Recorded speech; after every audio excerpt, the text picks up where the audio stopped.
Salut à tous, c'est Naito. Aujourd'hui, une nouvelle critique sur Once Upon a Time in Hollywood, film réalisé par Quentin Tarantino, son 9e film, avec en acteur Leonardo DiCaprio, Brad Pitt, Margot Robbie, et c'est principalement les acteurs qu'on va voir dans tout le film. Il y en a d'autres, mais ça tient plus du caméo que du rôle récurrent.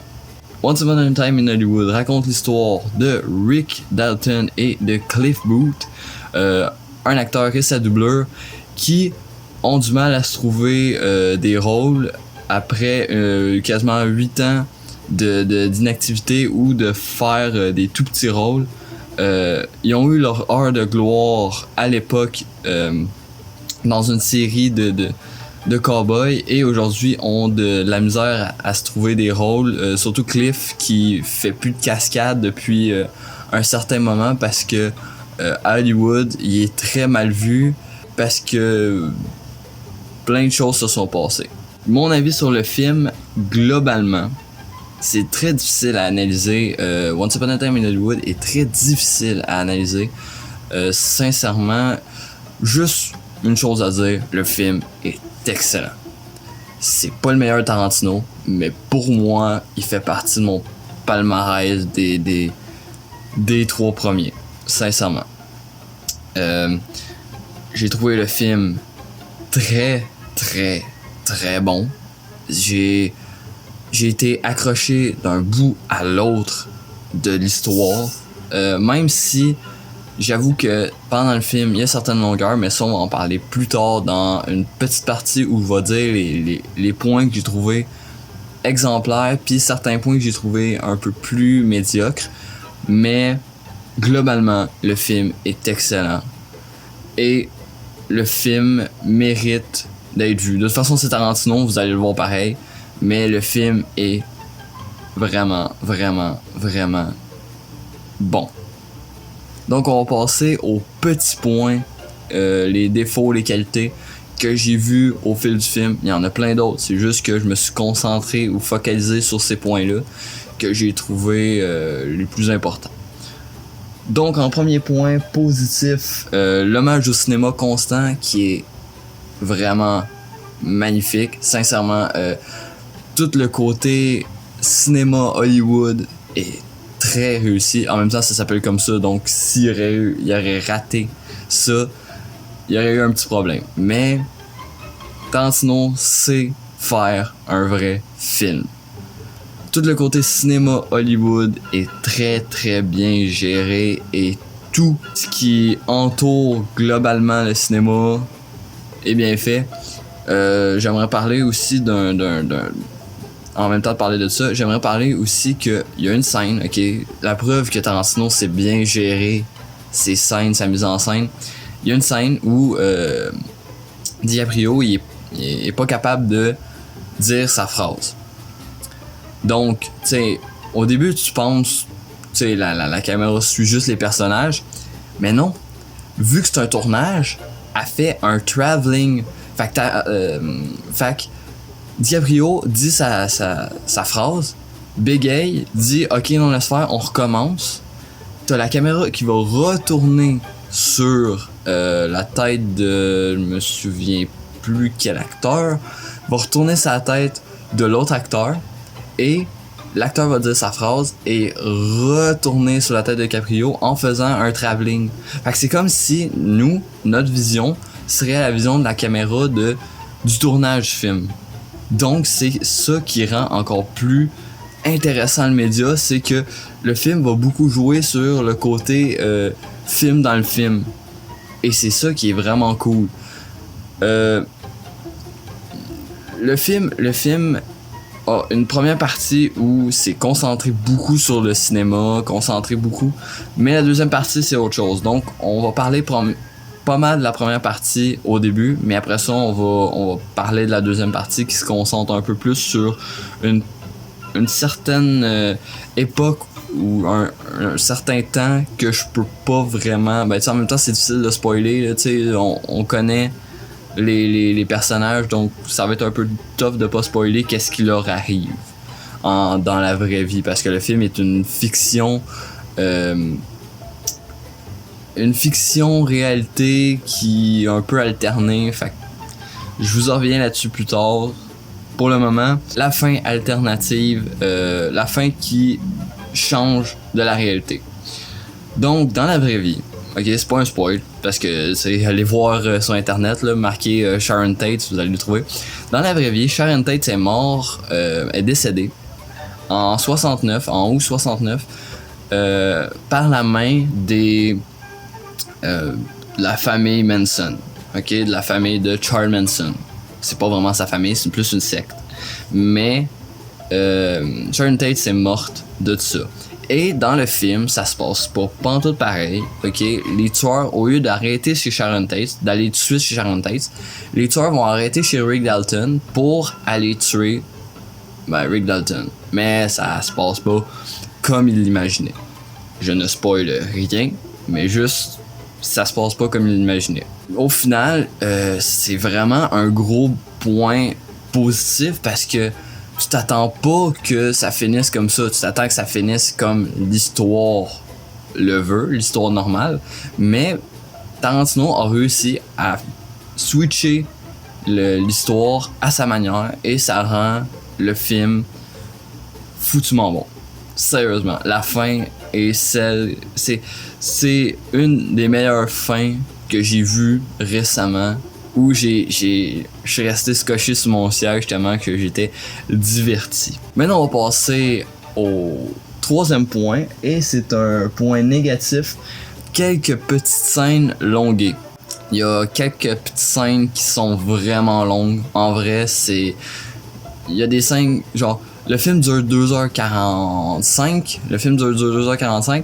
Et il y a certaines scènes qu'on aurait pu couper, ça n'aurait rien changé, qui sont vraiment longues pour pas beaucoup de choses, là, tu sais, c'est pas crucial à l'intrigue. Donc, ça, c'est peut-être un petit point négatif qui, genre, rend le film un peu plus, tu sais, un peu plus chiant pour certaines personnes. Tu sais, les personnes qui endurent pas les films longs, ben ça, tu sais, l'action prend du temps avant d'arriver, mais tu sais, Tarantino divertit assez pour que ça passe. Mais il y a vraiment des scènes qui sont un peu longues où j'étais comme, ok, oui, mais passe à l'autre, là, parce que ça devient chiant. Genre, je pense en plus c'est ça le prochain point. L'histoire de Sharon Tate est vraiment sous-exploitée dans ce film-là. Sérieusement, c'est comme... Tu t'en connais pas assez. Tu sais, il faudrait que, genre, tu sais, si tu vas voir ce film-là, il faudrait que tu la connaisses déjà avant. Tu sais, il faudrait que tu ailles te renseigner sur qu'est-ce qui est arrivé, son meurtre, ces affaires-là. Parce que dans ce film-là, il y a rien qui est expliqué réellement. Tu sais, on sait qu'elle est mariée à Roman Polanski. Ok. Mais au final, on sait quasiment juste ça d'elle. On sait quasiment rien d'autre.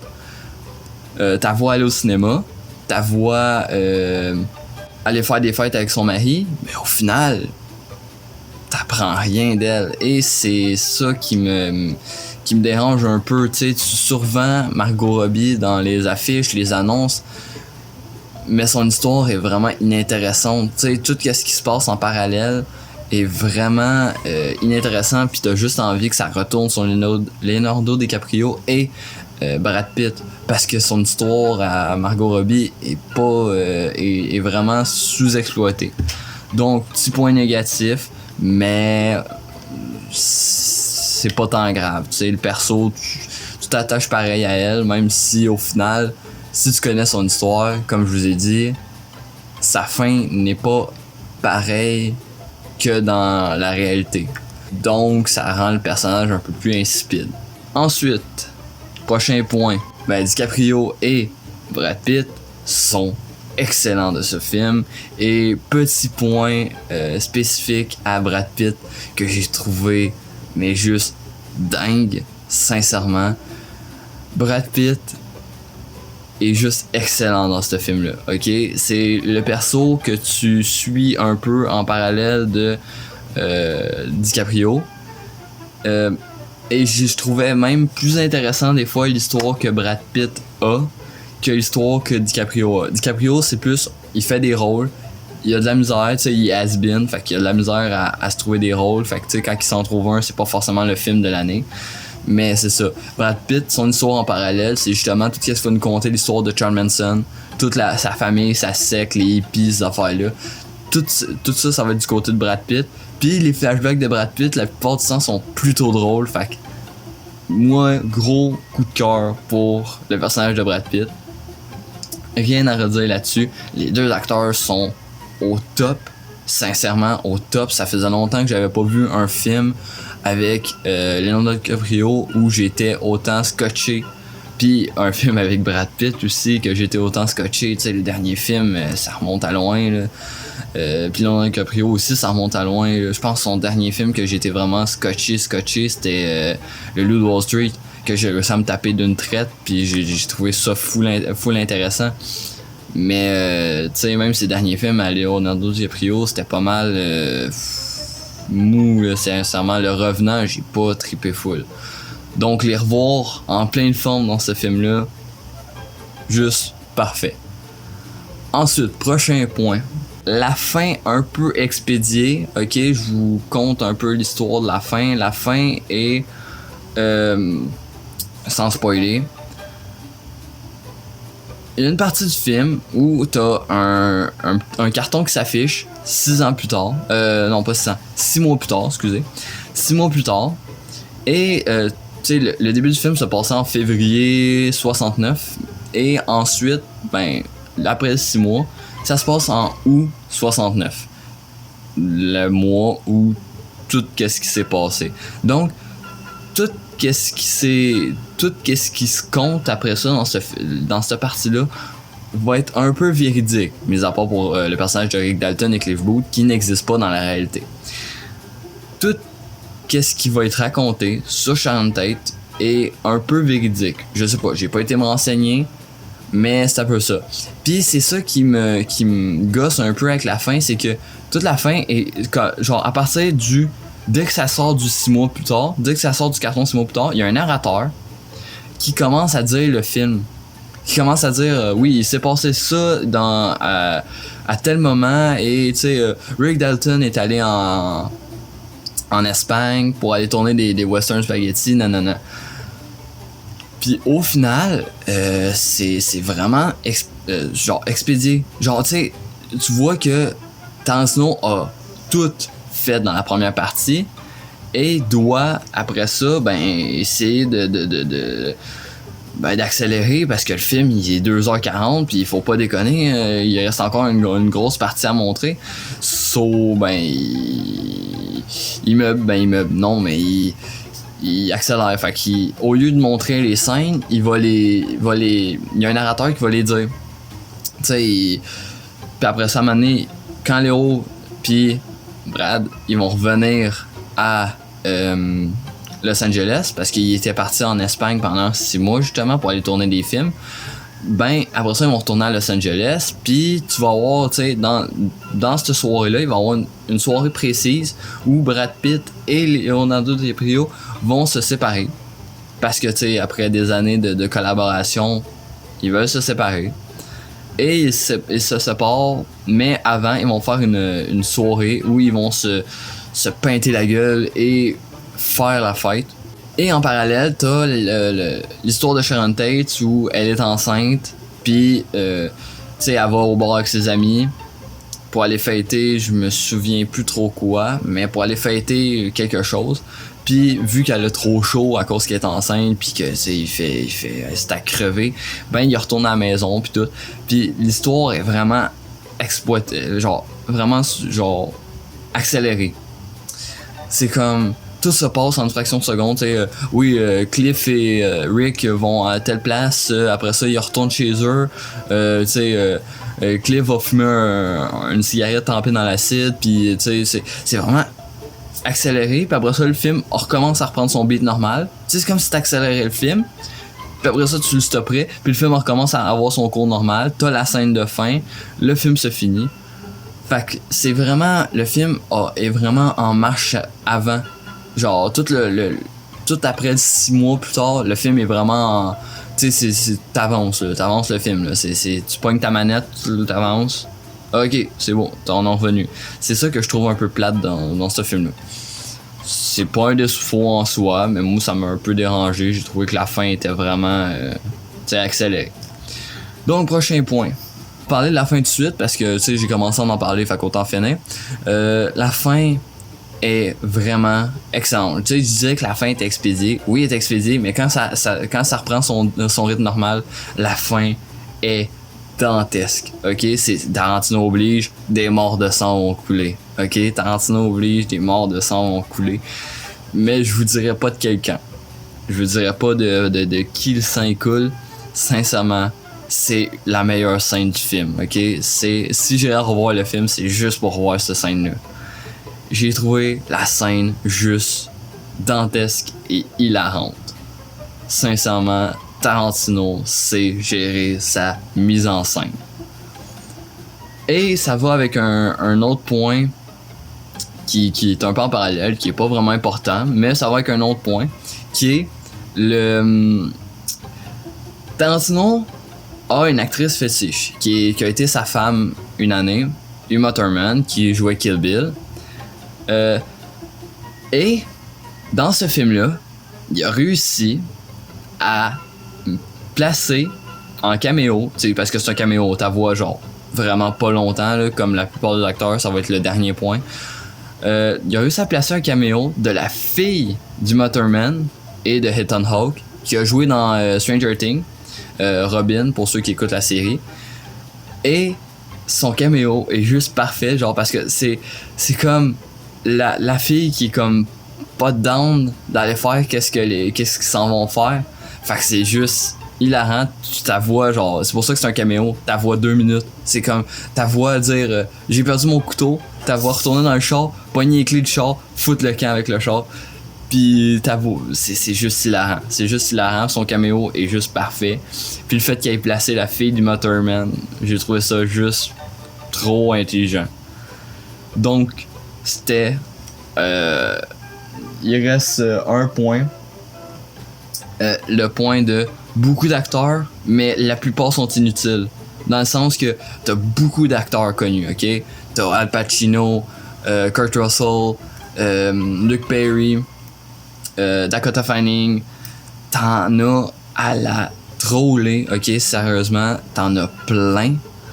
Pour au final qu'ils apparaissent. Le personnage de tu sais, dans les bandes annonces, on voyait Charles Manson, tu sais, l'acteur qui joue Charles Manson. Son apparition est tellement brève, c'est n'importe quoi, ok? Son apparition, c'est 2 minutes à l'écran, ok? Tu le vois plus après.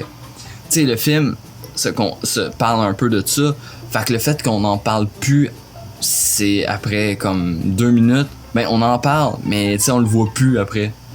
Tu sais, il est dans le monde, tu sais pas où, mais il est là, tu sais. Fait que ça aurait été un peu plus intéressant d'en parler. Puis les autres acteurs, c'est juste, on place les acteurs fétiches de Tarantino. Tu sais, Tarantino a placé ses acteurs fétiches. J'ai Kurt Russell, tu sais, il en a placé plein. Ok, mais vous êtes là 2 secondes. Vraiment, vous êtes là 2 minutes. Kurt Russell, son personnage apparaît 2 minutes. Luke Perry, son personnage apparaît même pas 1 minute. Genre, tu sais, tout le monde était comme, ouais, c'est son dernier film. Oui, c'est beau, son dernier film, mais il y a comme 2 dialogues. Tu sais, c'est vraiment Dakota Fanning, c'est même plus du caméo, là, c'est de l'apparition subtile. Tu sais, elle empêche Brad Pitt de rentrer dans une place. Cette scène-là, je sais pas à quoi qu'elle sert. À part peut-être finir par casser la gueule à un hippie, la scène ne sert à rien. Ceux qui ont vu le film, vous allez comprendre, mais cette scène-là ne sert à rien. Vraiment, c'est comme juste inutile. Ça fait partie des scènes que j'ai trouvé vraiment longuées. Mais sérieux, les acteurs qui apparaissent de même, ok, c'est le fun de les voir, c'est les acteurs fétiches de Tarantino, mais au final, vous faites rien avec. Fait que c'est du caméo.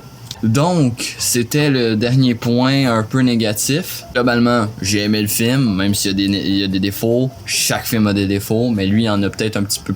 Il y en a à peu près équivalent, tu sais. J'en ai pas spoté plus, mais le film reste excellent, c'est Tarantino. Donc, c'est une raison d'aller le voir. Tu sais, si t'as pas aimé Pulp Fiction, va pas voir ça. C'est dans le même style que Pulp Fiction. C'est juste que Pulp Fiction est un peu plus, tu sais, gore, pis tu sais, c'est ça. Mais c'est dans le même style que Pulp Fiction. Fait que si vous avez adoré Pulp Fiction, ben allez voir Il était une fois à Hollywood. Donc, ce qui conclut ma vidéo. Je vous dis salut à tous et à la prochaine. Je commence à prendre mes vacances, ok? On arrive en septembre, tu sais, on est au mois d'août, on arrive en septembre. Je commence à prendre mes vacances. Fin septembre, vous allez plus avoir de vidéos parce que je pars. Mais au retour de mes vacances, il y a 3-4 grosses vidéos qui seraient censées arriver. Je vous tiens au courant là-dessus. Je vous dis salut à tous et à la prochaine. C'était Naito. Ciao!